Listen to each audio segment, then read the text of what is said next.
Kenangan yang indah bersamamu, tinggallah mimpi.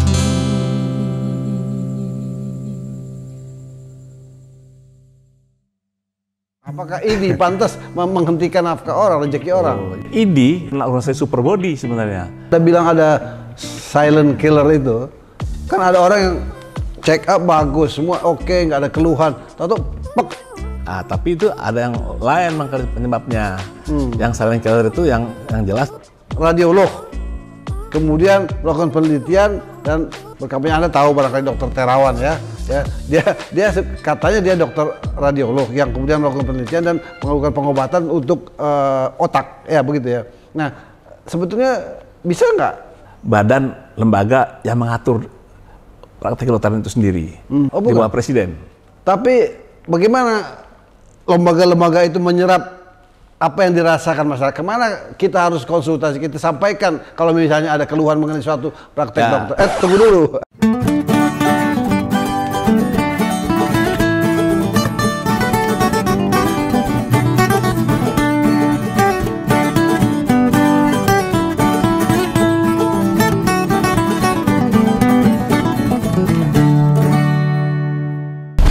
Selamat berjumpa kembali para pemirsa program Obrolan Sibuk melalui YouTube channel Otis Almato. Selamat berjumpa kembali dan saya berharap Anda tidak lupa kepada kami. Silakan klik subscribe dan jempol Anda supaya kita bisa berkomunikasi lebih baik. Nah, kali ini topik kita adalah topik yang menyangkut masalah umum sekarang. Kita bicara soal kesehatan, soal ilmu kedokteran. Nah, bersama saya ada seorang pakar, para tokoh yang akan bercerita panjang lebar mengenai apa yang akan saya tanyakan.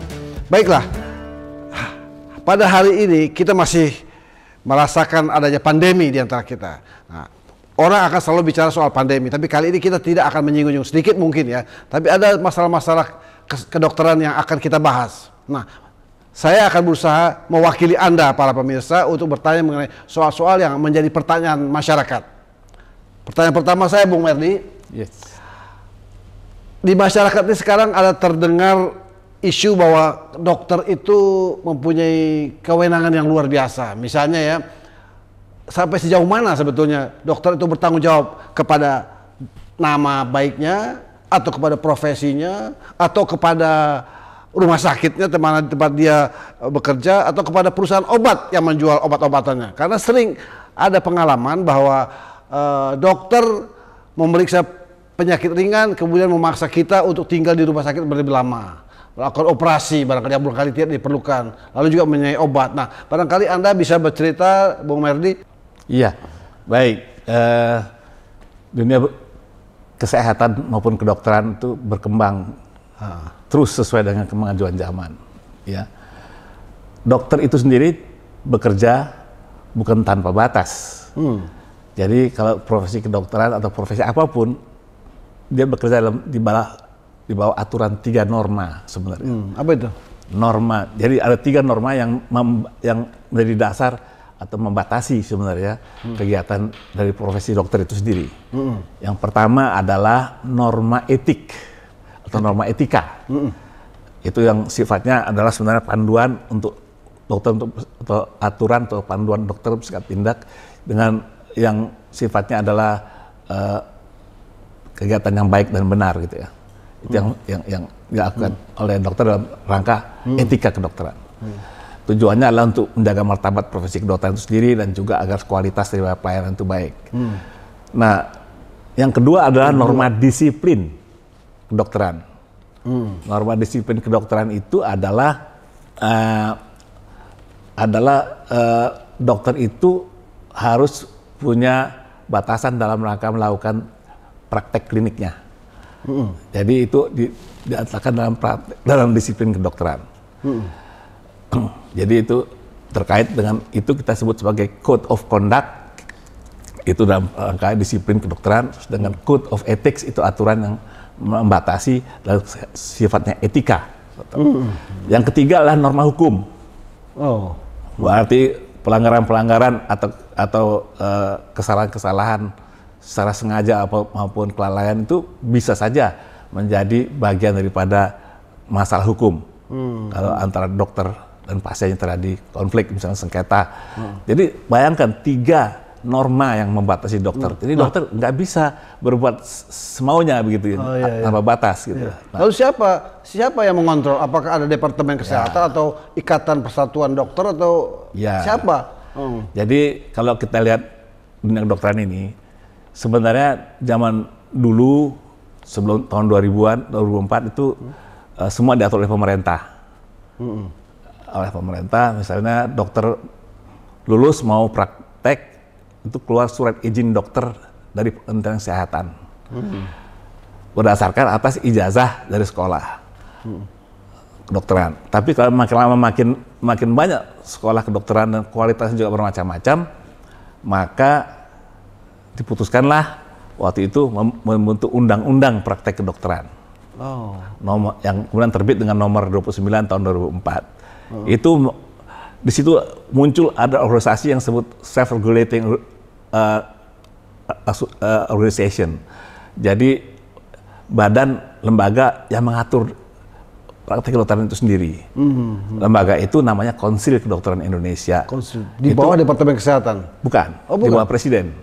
Bawah Presiden? Iya, langsung bertanggung jawab pada Presiden, dan dia adalah merupakan satu lembaga negara non-struktural. Nah, siapa yang duduk di situ? Yang di situ, waktu itu disusunlah adalah semua stakeholder masuk ke sana. Jadi artinya stakeholder itu ada utusan anggotanya tuh 17 orang, utusan dari Kementerian Kesehatan, ada 2 orang, utusan dari Kementerian Pendidikan terkait dengan kedokteran kan, ada dari utusan dari masyarakat yang bukan dokter 3 orang, ada utusan dari Asosiasi Dokter ID, utusan dari Asosiasi Kedokteran Gigi, PDGI, itu masing-masing dua. Kemudian ada lagi dari Asosiasi Pendidikan Kedokteran, kemudian Asosiasi Rumah Sakit Pendidikan. Jadi semua stakeholder yang berkaitan dengan praktek kedokteran itu menjadi anggota di sana. Nah, dia bertanggung jawab kepada Presiden, dan kemudian tapi dalam kegiatan caranya dia disupport oleh Kementerian Kesehatan. Ya, administrasinya, tenaga-tenaga yang membantunya itu dibantu oleh Kementerian Kesehatan. Gitu. Seperti itu. Nah, jadi ID bukanlah organisasi super body sebenarnya. Jadi yang lebih banyak kewenangannya itu adalah Konsil Kedokteran Indonesia. Nah, ini terkait dengan isu yang kemarin-kemarin ini, Bung Merdi ya. Apakah begitu kuatnya organisasi Ikatan Dokter Indonesia sampai ia bisa melarang ada dokter yang berpraktek menutup rezekinya, istilahnya begitu kan? Ya, jadi sebenarnya lembaga-lembaga ini organisasi profesi, untuk ada lagi Konsil Kedokteran Indonesia, ada lagi Badan Hukum Pemerintah gitu ya. Itu semuanya tujuannya bukan dalam rangka memutus rezeki orang, tapi melindungi masyarakat. Itu dasarnya. Konsil misalnya, tujuan pokoknya konsil itu adalah melindungi masyarakat, kemudian meningkatkan mutu pelayanan kedokteran dan kedokteran gigi, serta memberi kepastian hukum bagi dokter dan bagi pasiennya. Gitu itu. Jadi dasarnya itu sebenarnya semuanya. Nah, Ikatan Dokter Indonesia itu diatur juga dalam undang-undang itu sebagai organisasi profesi, dan juga PDGI. Jadi diatur. Nah, apa tugas mereka? Tugas mereka itu adalah dalam undang-undang itu ditugaskan untuk membina dokter-dokter praktek. Jadi ada 4 unsur yang membinanya. 1, pemerintah pusat. Nah, itu seperti Kementerian Kesehatan menerbitkan undang-undang, menerbitkan peraturan pemerintah, menerbitkan peraturan menteri. Itu. Kedua, Konsil Kedokteran juga membina dokter-dokter ini, menerbitkan pedoman segala macam. Ada namanya pedoman yang paling penting, itu adalah praktek kedokteran yang baik gitu ya. Itu di pedoman perilaku tindakan kedokteran. Kemudian juga pemerintah daerah, itu adalah dinas kesehatan semacam itu. Nah, kemudian satu lagi adalah Ikatan Dokter Indonesia. Jadi sama-sama itu membina dokter yang ada. Itu memang ditugaskan oleh undang-undang. Oleh karena itu, Maka salah satu cara juga itu semua, bukan hanya kedokteran, tapi juga tenaga kesehatan lain, undang-undang satu lagi, undang tenaga kesehatan itu mewajibkan untuk izin prakteknya itu direkomendasikan oleh organisasi profesinya. Nah itu memang bunyi undang-undang. Oke, menarik juga nih, Bung. Tapi bagaimana lembaga-lembaga itu menyerap apa yang dirasakan masyarakat? Kemana kita harus konsultasi, kita sampaikan kalau misalnya ada keluhan mengenai suatu praktek dokter. Tunggu dulu, saya ingin memperkenalkan Anda dulu. Nama kita sama nih Bung Merdi ya. Sebetulnya Anda nih bisa memperkenalkan diri siapa? Anda? Saya juga bingung kok nama kita sama ya. Saya adalah seorang dokter. Ya, spesialis saya adalah neurologi. Neurologi ya. Sudah pensiun. Okay. Dulu pegawai Kementerian Kesehatan. Anda dari perguruan tinggi mana? Saya dari pengajar dan lulusan dari Universitas Indonesia. Nah, itu. Tahun berapa tuh Bang? Lulus dari Universitas Indonesia itu tahun 1969. Wow, jadi udah senior banget ya. Ya sekarang? 1969, setelah itu saya ambil spesialisasi neurologi. Itu kemudian juga oleh Kolegium Neurologi diangkat sebagai konsultan. Jadi spesial itu biasa itu di dalam kita itu ada level-level seperti itu. Nah kemudian tahun 1997 saya ditunjuk sebagai Ketua Umum Pengurus Besar Ikatan Dokter Indonesia. Nah, kemudian pernah jadi Ketua Umum Perhimpunan Dokter Spesialis Saraf Indonesia. Lalu Anda kan pernah jadi kalau nggak salah kepala rumah sakit, ya? Ya itulah Direktur Utama Rumah Sakit Dr. Cipto Mangunkusumo. Anda kepala rumah sakit tahun berapa tuh? Itu tahun 2000 sampai 2005. Itu Bang, itu tugas akhir saya, suatu saya pensiun. Tapi saya kemudian ditunjuk oleh Menteri Kesehatan untuk menjadi Ketua Majelis Kehormatan Disiplin Kedokteran Indonesia di KKI tadi. Konsil Kedokteran Indonesia, KKI ada organnya namanya Majelis Majelis Kehormatan Disiplin Kedokteran Indonesia. MKEK itu yang terkenal itu? Itu bukan, itu namanya MKDKI.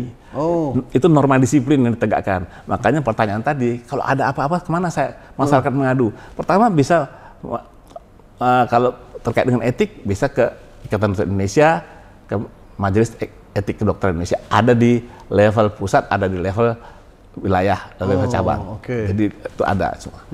Kalau terkait mau menyampaikannya kepada KKI, bagus, karena di KKI itu Konsil Kedokteran Indonesia ada wakil masyarakat juga di situ. Ada 3 orang yang diangkat sebagai orang yang bukan dokter jadinya masuk di situ. Jadi sama-sama karena keinginannya waktu kita mengusulkan ini adalah dalam rangka agar supaya masyarakat terlibat. Jadi apa keluhan-keluhan tadi bisa disampaikan kepada wakil masyarakat itu yang akan membicarakannya di dalam lingkungan Konsil Kedokteran Indonesia, bisa nanti memanggil Ikatan Dokter Indonesia, PDGI dan sebagainya gitu. Itu artinya bahwa ini yang paling di bidang kedokteran ini yang paling maju itu di situ ketika masyarakat diajak serta dalam menangani profesi kedokteran. Tapi seingat saya Anda itu juga pernah aktif sebagai pembantu rektor atau mengurusin mahasiswa ya. Tentu Anda banyak punya pengalaman ya dengan namanya mahasiswa ya. Kebetulan waktu mahasiswa jadi aktivis, ikut demo-demo di jalanan dalam rangka menekan Orde Lama lah. Tapi itu. Anda kan pembantu rektor dulu ya? Iya. Bidang kemahasiswaan? Iya, begitulah. 2 periode rektor saya adalah Profesor Suyudi. Waktu itu? Ya, jadi saya banyak berkenalan dengan mahasiswa karena saya memang mendorong mahasiswa itu aktif karena sebenarnya aktivitas selama mahasiswa itu punya nanti garis ke atas untuk kita punya karir. Karena membangun komunikasi dengan masyarakat. Jaringan itu sebenarnya. Semua orang-orang yang jadi tokoh-tokoh itu pasti waktu mudanya adalah aktivis-aktivis itu. Oke. Banyak Jadi Anda rekannya. merasakan manfaatnya Pastilah. Saya dulu nggak bisa ngomong gara-gara itu aktivis saya bisa ngomong dikit lah gitu. Oke. Tapi saya harap Anda nggak berpihak kepada dokter-dokter aja nih ya. Ini Anda menjadi wakil masyarakat juga. Nah, maksudnya saya mau kembali kepada pertanyaan saya tadi. Ya. Banyak keluhan-keluhan masyarakat yang nggak tahu mau disampaikan. Misalnya ya, dokter menganjurkan obat tertentu. Dokter lain second opinion, apakah perlu second opinion? Nah bingung kita, yang mana yang kita turutin, dokter yang pertama atau dokter yang kedua atau Begini, nah orang datang ke dokter, pertama adalah dokter itu adalah menjadi tanggung jawabnya untuk kita pengobatan kita. Kalau dia merasa perlu merujuknya kepada spesialisasi lain yang di luar kemampuan dia wajib merujuk. Karena tanggung jawabnya akan sulit. Kalau dia sudah lihat, wah, mentok di sini ini ada apa? Oh, rujuk apakah kepada seniornya atau kepada disiplin ilmu yang lain, profesi yang lain. Okay. Tuh. Tapi obat itu semua harus dikoordinasikan oleh dia sebagai kalau dia mengkonsultasikan itu nanti ada saran. Waktu dia mengonsultasikan, mestinya dia ngasih tahu juga sama yang dia konsultasikan. Saat ini saya temukan ini dan obat yang diberikan sama ini adalah ini. Sehingga dokter yang dikonsultasikan dia tahu, oh dia nggak usah nambah lagi obat yang sama, begitu ya? Oh gitu. Begitu. Atau dia ada usulan baru dia tulis, lebih baik ini diberi ini obat ini diganti dengan yang ini karena ini yang menimbulkan. Waktu zaman saya dulu muda tuh ada dokter yang demikian menjawab konsultasi saya, sehingga saya belajar juga dari situ sebenarnya. Oh, nah dok begini, zaman dulu kita taunya kan dokter umum ya. Sekarang orang langsung ke dokter spesialis. Nah, sebetulnya kan ada tahapnya ya. Jadi dokter umum bagaimana fungsinya sekarang? Dulu dokter umum saja yang banyak zaman dulu karena pendidikan kita memang sampai tingkat level itu. Mungkin muncul dokter spesialis. Indonesia kan makin berkembang. Sekarang malah ada dokter subspesialis, konsultan, lebih spesifik, lebih mendalami lagi di bidang spesialisasi itu. Misalnya dokter tulang, ada dokter tulang tuh spesialis. Ortopedi. Ortopedi sendiri sudah membagi lagi yang tulang belakang, spine, atau hand surgery yang tangan atau lutut itu makin mendalami ya satu aspek. Nah, disarankan memang kita kalau penyakitnya itu ringan-ringan saja, nggak complicated seperti itu dari awal, ya kita ke dokter umum. Nah, itu dokter keluarga kita mestinya ada dokter keluarga kita itu, dokter keluarga. Dengan adanya BPJS mau nggak mau ada rumah sakit atau klinik tempat kita dokter keluarganya dari kita. Ya, apa-apa datang sana dulu. Kecuali dalam keadaan gawat, darurat atau berat, Anda bisa langsung ke level yang lebih tinggi ke rumah sakitnya atau apa karena supaya nggak buang-buang waktu gitu. Oh iya, oke. Oh, jadi memang begitu tahapannya sebetulnya. Tahapannya gitu. Makanya selain BPJS nih, kan tetap kita harus ada ke kliniknya tempat kita terdaftar. Gitu. Kalau memang klinik kita perlu merujuk baru dia rujuk. Kalau kita langsung aja BPJS tidak akan ganti. Itu sistem itu adalah sistem yang untuk menjaga. Di luar negeri juga begitu. NHS ya di Inggris segala macam itu semua membuat sistem yang seperti itu karena dibiayai oleh sebenarnya ada iuran tapi juga dibantu oleh negara untuk membayar itu. Jadi supaya tidak membuang-buang dana maka dibuat di level itu digerakkan dulu. Tidak apa-apa kamu ke dokter keluargamu yang tahu masalah dirimu. Gitu. Nah kembali ke soal pengalaman masyarakat ya dengan berhubungan dengan dokter ya dok ya. Misalnya begini, ada satu pasien kebetulan dia berobat dengan 3 dokter dengan penyakit yang berbeda ya. Misalnya dokter jantung, ada dokter ginjal, ada dokter syaraf yang kebetulan dalam satu masa bersama. Nah, apakah mereka itu, misalnya dalam satu rumah sakit ya, apakah mereka itu saling mengetahui bahwa dokter yang satu udah ngasih obat ini, dokter yang ini jangan ngasih obat ini, atau bertabrakan bagaimana tuh? Kalau kita bukan dirujuk, memang ada kemungkinan dia nggak tahu. Tapi rumah sakit sekarang ingat tidak lagi menggunakan kertas untuk mencatat data, tapi ada di komputer. Begitu Anda pergi ke dokter X, kemudian Anda pergi ke dokter E buka langsung ketemu kelihatan Anda punya apa data. yang diterima ya. Ya. Jadi dia bisa menyesuaikan. Itulah di situ letaknya. Kalau Anda perginya tidak dirujuk ya, Anda memang mata, kemudian Anda ada sakit perutnya ya, Anda pergi sendiri ke dokter yang ngurus perut gitu ya. Tapi begitu dia buka nama Anda, itu sudah ada semua file Anda itu di dalam file itu berbasis digital itu begitu anunya rekam medisnya. Idealnya begitu ya. Dan di rumah sakit besar sudah begitu. Mungkin rumah sakit kecil kalau nggak begitu maka pasien lah yang wajib memberitahu dokter itu saya ke dokter mata. Gitu. Catat apa yang diberikan. Itu kita nggak mendebat makanya misalnya, wah dok saya udah pernah dapat sakit apa, mereka masih terima nggak dokternya? Bukan begitu. Jadi di awal Anda konsultasi ke dokter lain, berikanlah data yang lengkap, kan ditanya sama dokter tuh, Anda apa, sama ini ada apa, udah nggak bertanya kita nggak ngasih tahu. Saya ini ada mata, saya dikasih obat ini, makanya catatan penting buat dilakukan oleh pasien itu buat dibawa ke mana dokter itu penting juga. Udah dikasih ini, jangan kasih obat yang sama lagi, atau mungkin obat yang akan diberikan dokter itu ternyata dengan obat yang diberikan sebelumnya bisa terjadi interaksi. Interaksi itu bisa saling meniadakan efek atau menambah efek gitu. Sehingga dengan demikian dokter itu tidak ya. Makanya pasien itu sendiri punya tanggung jawab untuk menginformasikan apa semua yang dialami, apa semua yang dia makan saat ini kepada dokter berikutnya. Tapi pengalaman dok ya ini ya. Jadi kemajuan teknologi orang bisa lihat dari screen layar itu ya. Tapi memang kadang-kadang ada orang baru duduk dokter udah nulis resep benar nggak itu?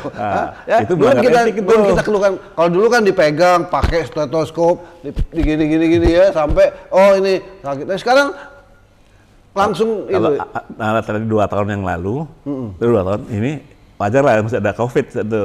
Jadi dokter agak hati-hati juga berangkat, tapi ditanya kan lengkap apa. Tapi sebenarnya secara aturannya dokter itu wajib pertama kali itu melakukan anamnesis, bertanya, mengorek keterangan dari si pasien. Kamu itu dulu apa, sakitnya apa, pernah ada sakit begini kapan terjadinya, apa ada keluargamu lagi yang sakit seperti ini, itu semua harus dikorek. Memang agak lama untuk pasien pertama. Setelah itu baru dia masuk ke pemeriksaan fisik, periksa fisiknya. Kalau secara fisik, berarti dia sudah membuat satu diagnosa kerja namanya. Jadi belum pasti nih, masih diagnosa kerja. Misalnya nyeri kepala, mungkin karena apa? Dia kasih beberapa kemungkinan, namanya diferensial diagnosis, diagnosis banding. Dikasih ini. Nah, dari situ dia untuk menuju kepada diagnosa yang pasti perlu alat pembantu. Jadi apakah laboratorium, apakah radiologi, ada pemeriksaan, apalagi dari spesialis pelayanan kesehatan penunjang namanya. Itu namanya penunjang itu laboratorium, mikrobiologi atau patologi klinik, anatomik ya, patologi klinik dari laboratorium. Radiologi itu semua bagiannya penunjang gitu. Artinya dirujuk dari orang yang memeriksa si pasien. Oke. Nah, Dok, ini pertanyaan yang awam lagi nih ya. Misalnya kita dapat obat untuk masa tertentu. Sudah habis obat itu, boleh nggak kita tambah? Kita merasa belum, kok masih belum kadang-kadang cuma 4 atau 5 hari.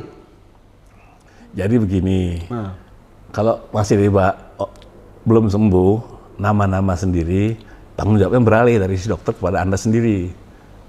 Iya kan? Kita sendiri? Iya, karena kita nama sendiri nggak tanya sama dokternya, masih boleh apa enggak. Kecuali kita bilang, mesti gini, kalau dia belum sembuh gimana dok? Nanti ulang lagi, dia bilang. Dia di resepnya dikasih tuh iter, artinya diulang. 1 kali apa 2 kali nanti dia parah lagi di situ. Gitu. Jadi menambah-nambah sendiri itu berisiko juga sih kalau misalnya obatnya punya efek samping ya atau apa kita. Jadi kita harus bertanya kepada si dokternya. Lebih baik sebelum kita pulang itu kita kontrol lagi kapan, ataukah masih perlu kontrol obatnya, kalau ini habis apakah diulang lagi. Jadi dia juga menyiapkan. Jadi pengetahuan cara kita berobat dengan seorang dokter atau fasilitas kesehatan itu memang ada trik, ada yang kadang-kadang kita lupa. Yang saya paling ingin ingatkan itu, kalau ke dokter tuh ada yang mencatatkan apa yang diomongkan, nasihat dokter. Kita pulang kita lupa lagi apa yang kita tahu, ya kan? Apalagi umur kita. Nah, kembali kepada filing itu, mesti melalui file itu udah jelas dong dia pernah kasih apa, obat apa ya? Oh iya, pasti kalau nanti kontrol lagi kan dia tahu obat yang dikasih apa, dia buka filenya. Dan file itu mesti disimpan kalau di rumah sakit. Itu berapa tahun namanya mesti disimpan. nggak boleh langsung orangnya nggak ada dibuang, nggak. Kalau ada kejadian berikutnya lagi masih bisa dicari hubungannya dengan apa yang dulu terjadi. Nah, oke, Dok, ini pengalaman lagi ya. Ya. Sering kita dengar dari orang, oh dikasih obat ini, wah, itu obat ini aja, ini mantap. Misalnya penyakit asam urat yang umum ya di kalangan orang-orang seumur kita ini. Jadi yang ini kalau saya sakit tambah sakit, kalau ini enggak. Bagaimana kalau para dokter memberikan rekomendasi yang obat tertentu gitu? Ya, jadi emang kalau mengobat kepada seorang dokter itu mesti sampai selesai. Kalau nggak bisa selesai juga, kita punya hak untuk pindah ke dokter lain, untuk minta dirujuk. Atau kita sendiri, itu boleh saja. Itu boleh ya? Hak dokter. Karena kita merasa kok nggak sembuh-sembuh, gitu. Kita minta dirujuk. Saran dia kemana? Gitu. Kalau nggak ya kita sendiri juga boleh pergi ke dokter lain, nggak ada yang menghalangi. Cuma saja kalau kita ketemu di masyarakat, oh obat ini ya, obat ini, itu kan berdasarkan pengakuan si orang itu, berdasarkan fisiknya dia. Iya. Apakah itu cocok buat kita apa enggak?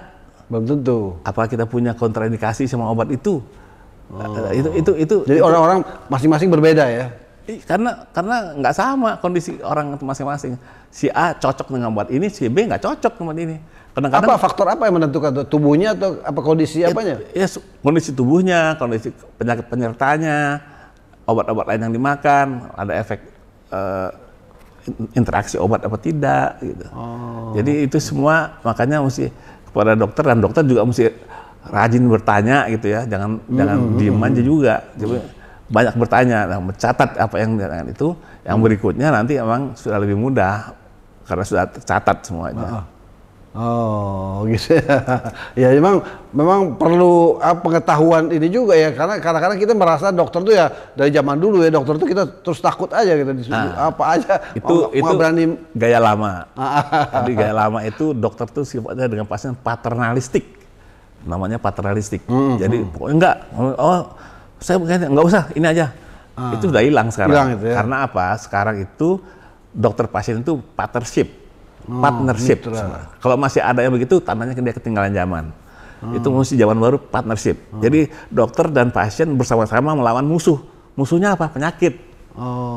Jadi dengan demikian sebenarnya pasien itu akan lebih terbuka sama si dokter. Karena penting itu keterbukaan itu, dan dokter juga lebih terbuka kepada pasien apa yang terjadi, apa kemungkinan terjadi dan sebagainya. Itu yang bisa menyelamatkan dua-duanya. Kadang-kadang perselisihan sengketa antara dokter dan pasien itu dikasih komunikasi yang tidak begitu bagus.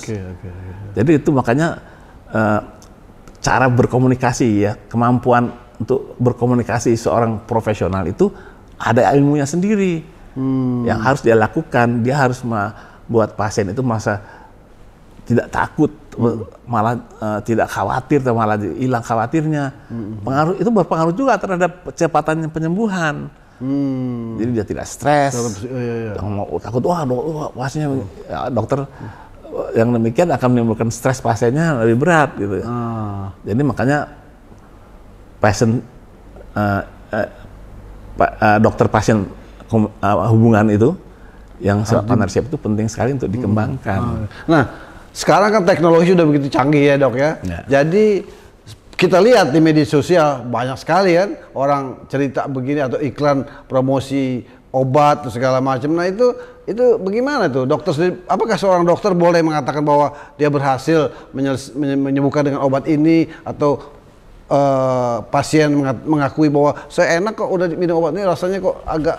Jadi begini, ada spesifik dalam kode etik profesi kedokteran. Pertama, dia ada kalau teman-teman iklan produk obat nggak boleh. Jadi itu bisa menimbulkan hilangnya kebebasan dia untuk menentukan sikap. Kalau dia terikat dengan satu produksi atau industri dan sebagainya. Di sisi lain juga itu ada dalam kode etik, penjelasannya itu ada di dalam tergantung, termasuk memuji kita, saya dokter hebat, saya bisa ngatur.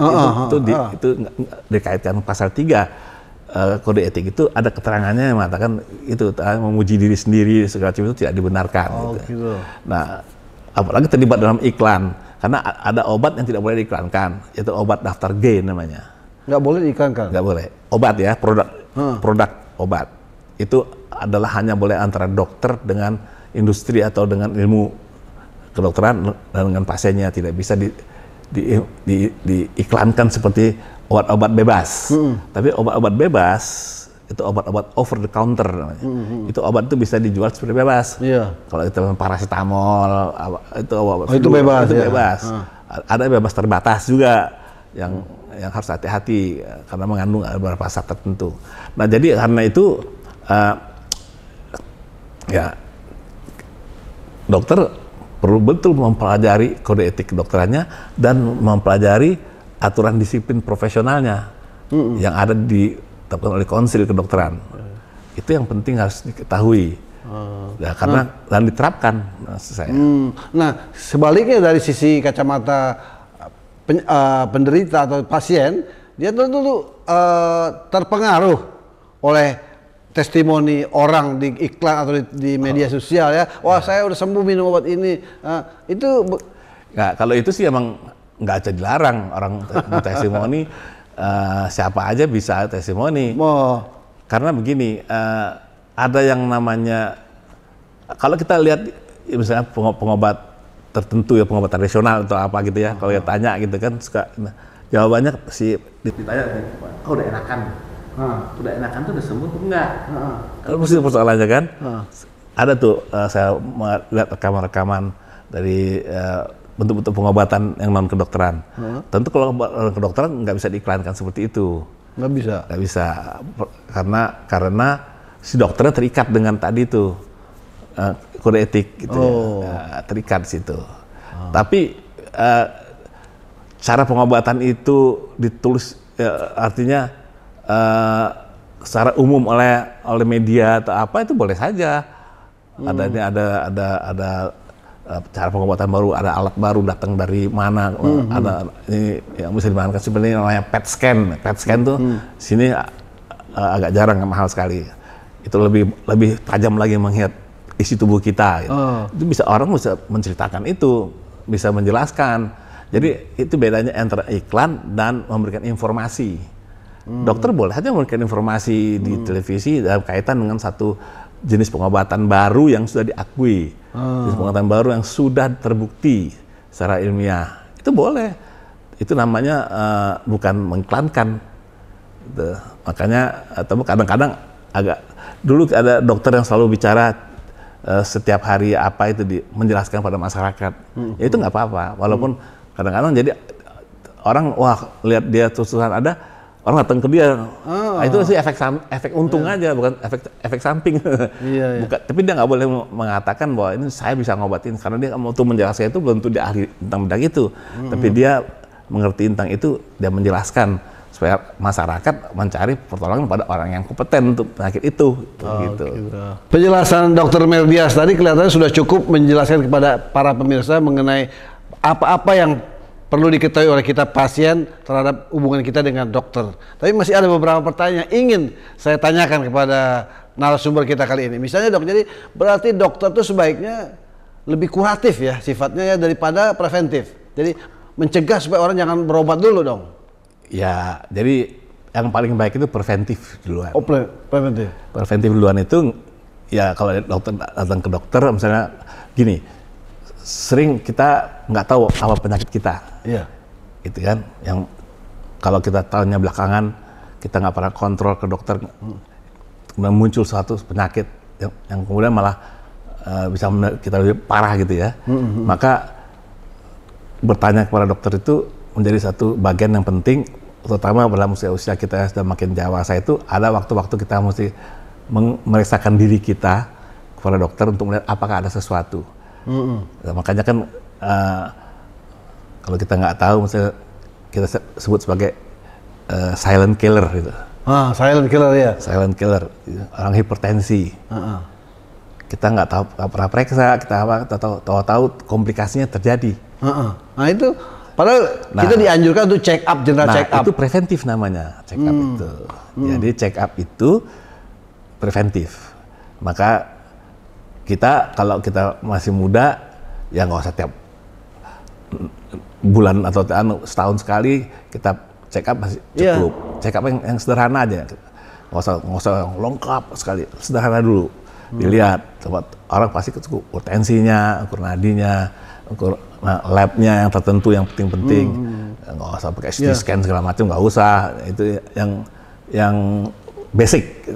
Jadi kalau yang Anda bilang ada silent killer itu, kan ada orang yang check up bagus, semua oke, nggak ada keluhan, tahu pek. Tapi itu ada yang lain penyebabnya. Yang silent killer itu yang jelas tuh hipertensi, bisa mengarah ke penyakit jantung, bisa ke stroke, bisa ke ginjal gitu kan, hipertensi nggak ketahuan. Belakangan tahu-tahu udah kena yang itu. Yang kedua misalnya osteoporosis gitu ya, kan kondisi tulang kita gitu ya, yang kita nggak pernah kontrol juga sama sekali, kekurangan vitamin D atau dan sebagainya. Nah, jadi usaha preventif itu penting.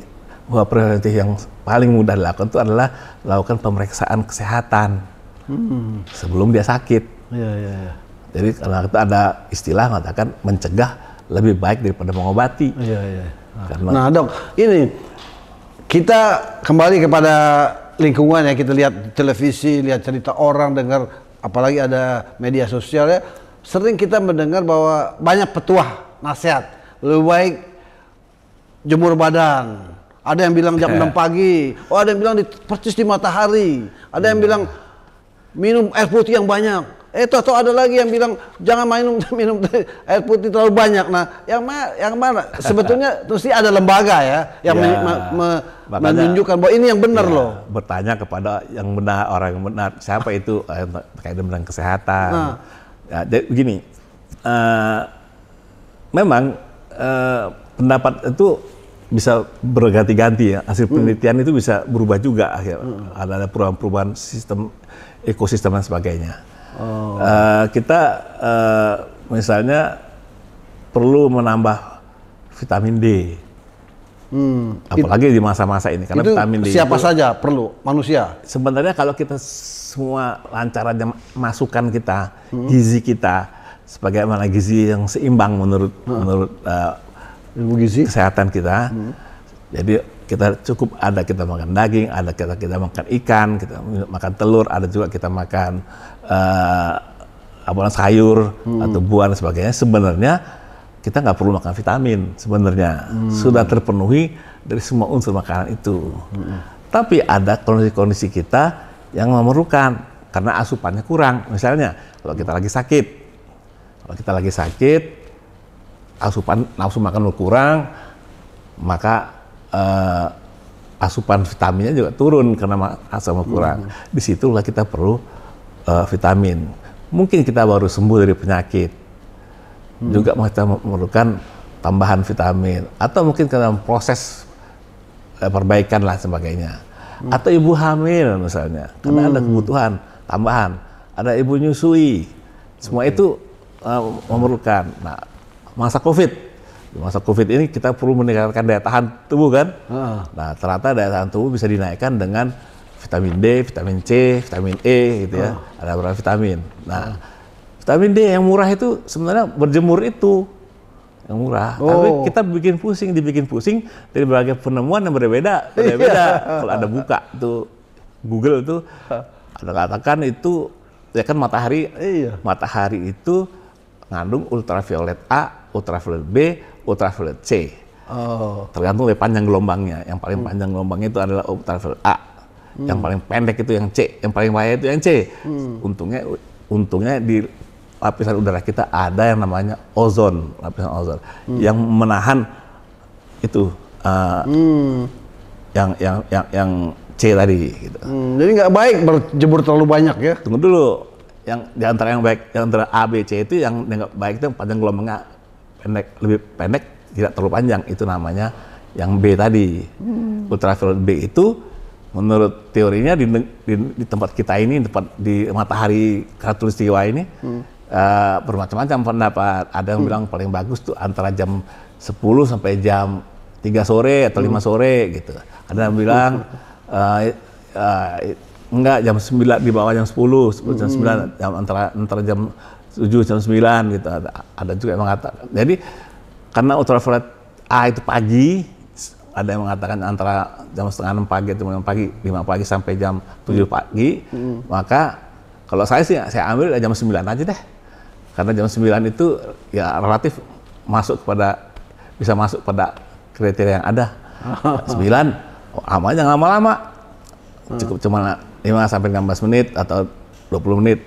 Cuma orang yang gelap seperti saya, Anda, orang-orang Indonesia kan agak gelap ya. Oh, pantas orang-orang bule itu suka berjemur kayak kita. Harus lebih lama. Karena ada melanin unsurnya di kulit kita. Jadi emang paling bagus itu. Tapi cuma kalau kita mesti baca betul-betul teorinya itu. Kalau kita mau jemuran, jangan kasih sunblock, jangan kasih penghambat sinar gitu kan. Yang kedua, kita mesti buka tangan kita ini sama kaki kita, muka kita. Ya, nah, ya jadi kembali dok ya, karena terjadi pertanyaan-pertanyaan yang sangat membingungkan itu, mesti lembaganya ini yang barangkali yang harus menjelaskan ini nggak benar nih, yang betul ini. Kita percaya aja, tahu-tahu dibantah lagi, belakangan ada lagi boleh begini, dulu nggak boleh, sekarang boleh, gitu. Pokoknya jangan terlalu lama bisa ada kanker kulit juga gitu kan. Kulit atau kulitnya terbakar gitu. Jadi dok, 15-20 menit. Oke, sekarang dok, mau tanya ya, seorang dokter syaraf itu seperti Anda, apakah juga boleh berbicara mengenai penyakit lain? Ini saya kaitkan dengan ada seorang dokter radiolog, kemudian melakukan penelitian dan berkampanye. Anda tahu barangkali dokter Terawan ya, dia katanya dia dokter radiolog yang kemudian melakukan penelitian dan melakukan pengobatan untuk otak, ya begitu ya. Nah, sebetulnya bisa nggak? Apakah Anda harus sekolah dulu, dokter Terawan? Enggak. Jadi dalam bidang radiologi itu ada 2 jenis. Ada yang sifatnya itu seperti gambar yang dilihat seperti MRI, CT scan, foto ronsen, apa itu. Jadi dia menginterpretasikan. Karena itu sifatnya penunjang. Radiologi itu adalah juga penunjang. Artinya dokter lain memerlukan tambahan informasi untuk diagnosisnya, dia mintalah diperiksakan ke dokter radiologi. Tapi di radiologi juga ada di dokter jantung, bedah saraf ada yang disebut radiologi intervensi. Nah, di dokter intervensi itu dia bisa melakukan diagnosis dengan alat dengan intervensi ke pembuluh darah. Nah, itu juga bisa dilakukan oleh seorang ahli penyakit jantung untuk jantungnya ya, untuk ahli penyakit saraf atau bedah saraf untuk ke arah pembuluh darah ke otak. Tentu mereka harus belajar, harus mengikuti satu program pendidikan 1 sampai. Jadi dia nggak bisa begitu saja mengklaim bahwa penemuannya. Di dalam pendidikannya itu pasti ada spesialisasi. Mungkin spesialisasi radiologi, ada intervensi, ada. Karena itu pemeriksaan itu ya. Tapi satu lagi juga bisa dilakukan oleh radiolog, setahu saya itu dalam kaitan pengobatan itu misalnya embolisasi. Nah, itu bisa juga dilakukan oleh seorang radiolog. Embolisasi itu adalah menutup pembuluh darah yang ada perdarahannya, cara kasarnya gitulah. Atau memasang stent kali ya, Saya nggak tahu persisnya detailnya sekarang perkembangan yang baru, tapi itu dalam rangka intervensi. Kalau jantung juga ahli penyakit jantung yang menangani intervensi itu bisa melakukan pemasangan stent di bagian pembuluh darah di koroner. Neurolog atau bedah saraf itu terkait dengan pembuluh darah di otak. Nah, juga dengan radiologi yang melakukan intervensi gitu. Jadi sebenarnya pertanyaan saya begini dong, apakah seorang dokter yang sudah mendalami satu jurusan tertentu bisa atau masih tahu dia mengenai kedokteran secara umum? Ya seolah dokter jantung saya tanya, kepala kok saya pusing, apakah si dokter jantung berhak mengatakan oh ini begini. Nah, karena begini, kalau sifatnya kalau dia membicarakan setelah pengetahuan dia itu masih bisa, karena dia kan dulu belajar secara umum ya, tapi yang spesifik tentu dia tidak akan dia sampaikan. Jadi dia akan seperti itu. Oh, gitu. Jadi ya? kalau dia sudah mendalami satu bidang cabang ilmu kedokteran, dia fokus di situ. Tapi bukan berarti dia nggak sedikit dia tahu lah tentang hubungannya dengan, masih ingat lah yang Ya, lalu tapi itu. ada kan dokter yang punya hobi, ya tau lah dokter manusia hobinya tanam-tanaman atau hobinya kutak-kutik komputer, tapi dia jadi ahli. Nah kan nggak apa-apa kalau kita dengarkan pendapat dia mengenai komputer atau mengenai tanaman. Nah, itu kan bidangnya nggak mengkaitkan dengan manusia. Kalau di bidang kedokteran itu urusannya dengan manusia. Jadi artinya sepanjang apapun yang dia kerjakan untuk diberikan pelayanan kedokteran, yang paling penting bagi ilmu kedokteran ada scientific evidence-nya, bukti ilmiahnya. Itu emang persyaratannya. Kalau obat juga ada bukti ilmiahnya, dan itu nanti diakui oleh Badan Pengawasan Obat dan Makanan.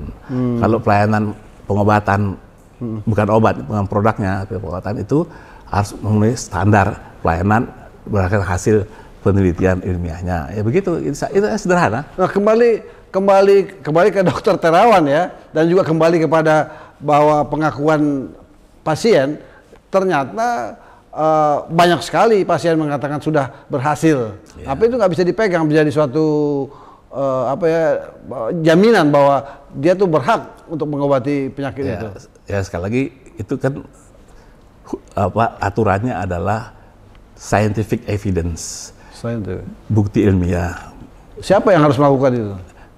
Yang menemukan cara pengobatan itu kan dia mau minta pengakuan misalnya standar itu, dia hak paten gitu kira-kira ya? Ini bisa jadi hak paten, memang bisa jadi hak paten, tapi itu ada pembuktiannya. Itu namanya pembuktian itu yang disebut sebagai pembuktian ilmiah, namanya uji klinik. Nah, uji klinik itu sifatnya randomized control trial dilakukan.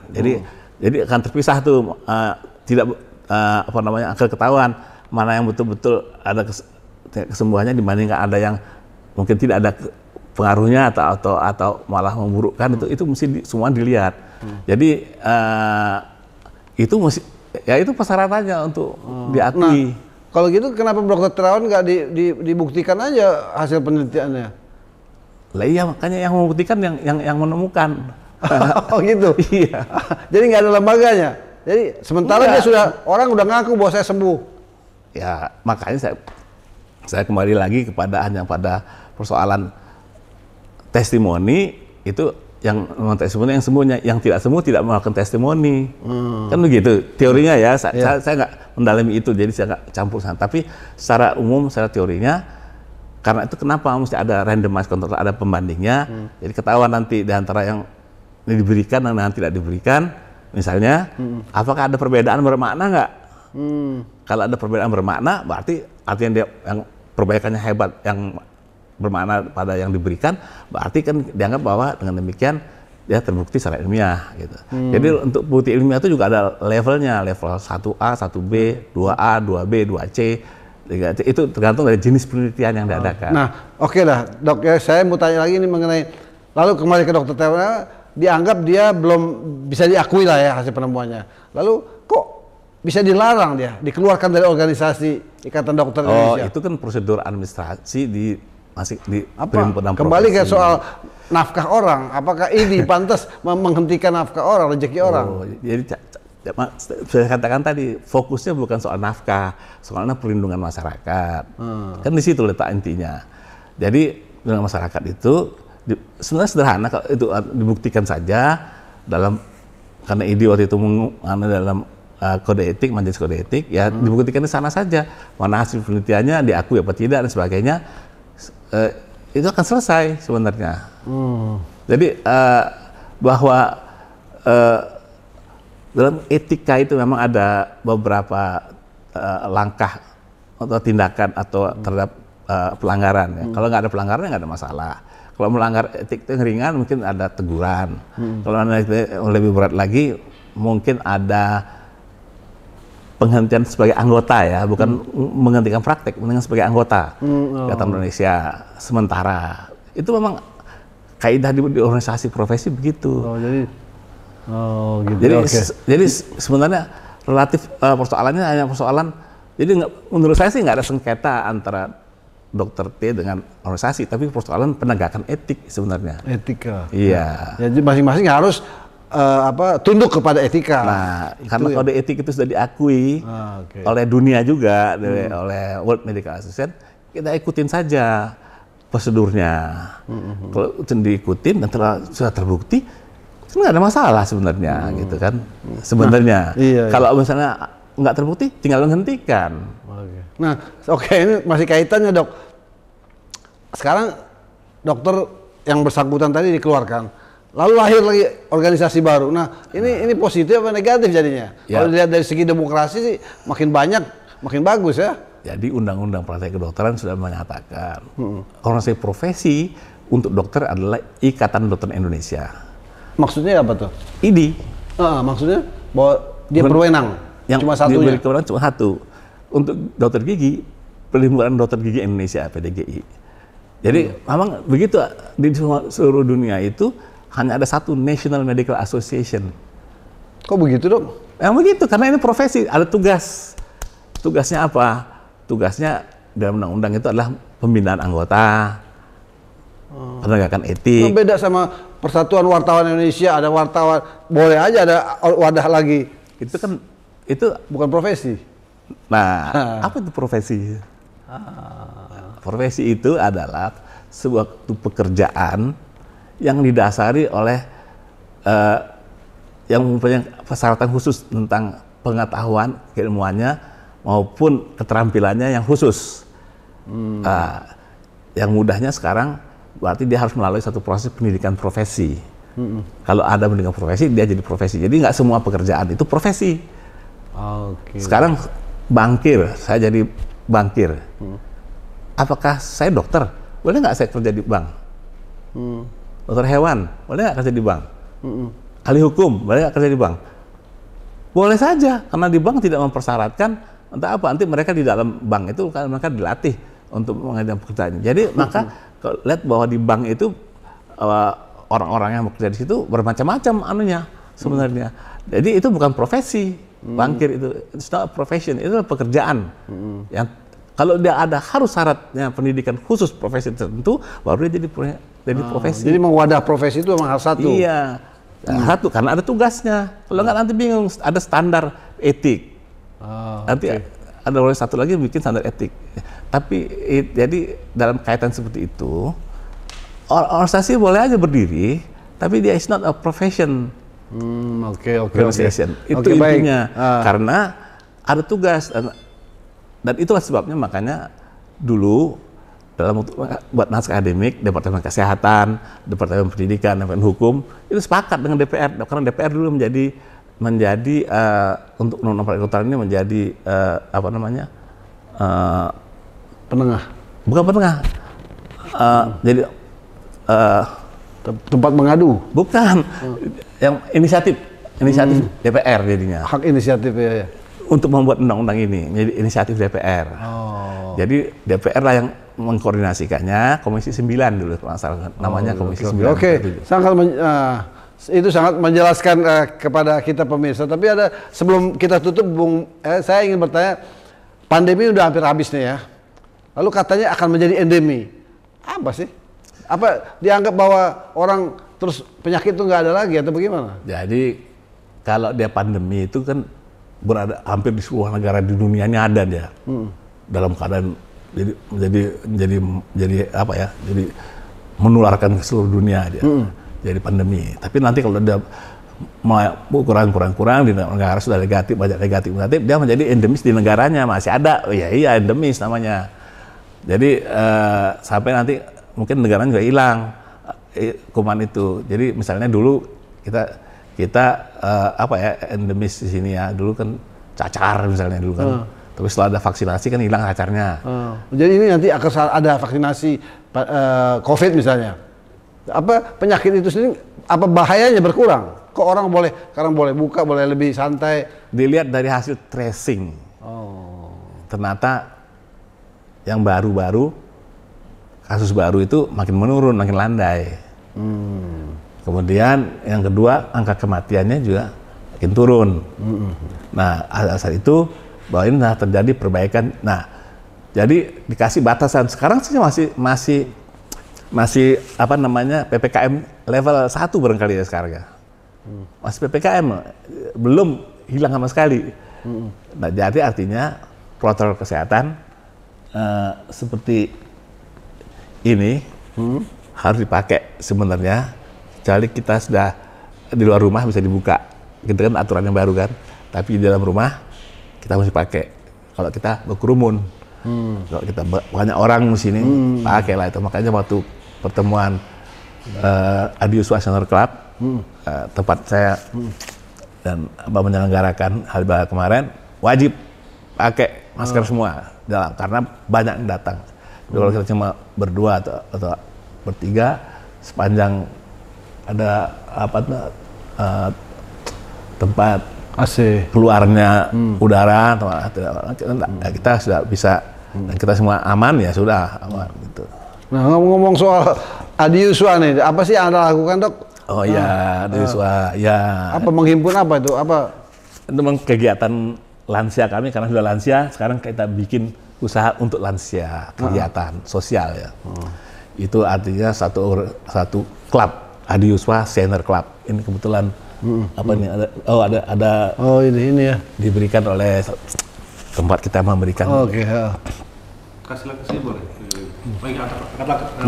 Itu ini waktu kami memberikan di Taman Rasuna pertemuan pada para Perlu itu ya buat orang-orang tua ya. Nah, lansia-lansia ini kan proses menuanya kan berjalan terus. Proses menua itu kalau kita tidak usahakan nggak bisa dicegah itu. Proses menua, tapi bisa diperlambat gejala gitu. Nah, dengan apa? Dengan aktivitas. Karena itu Adiuswa Senior Club mempunyai satu tujuan untuk membantu mewujudkan masyarakat lansia yang sehat, yang bahagia, yang mandiri dan produktif. Jadi di lansia itu jangan sampai kehilangan itunya, waduh nggak pernah ketemu orang lagi, apalagi ini 2 tahun ini sudah kehilangan kesempatan untuk bersosialisasi. Tapi sosialisasi itu penting sekali, komunikasi. Ya, ini yang perlu kita pegang ya. Baiklah, para pemirsa, kita sudah berbicara panjang lebar dengan Dr. Merdias Almatsir. Ya, dari penjelasan beliau kita sudah mendengar bahwa pentingnya menjaga kesehatan. Jadi kalaupun Anda masih muda, pada waktunya Anda akan menjadi lansia. Jadi itu bisa dilakukan dengan berapa praktek-praktek pertemuan dan ada macam-macam seperti itu. Nah, mudah-mudahan apa yang dijelaskan oleh Dr. Merdias telah memberikan pemahaman baru bagi kita semua, termasuk mengenai cara berhadapan dengan dokter, cara kita menghadapi iklan, testimoni, dokter, kasus-kasus yang sekarang ramai dibicarakan. Baiklah, sampai tutup pertemuan kita, sampai kita jumpa lagi, dan jangan lupa klik obrolan Sibung. Terima kasih.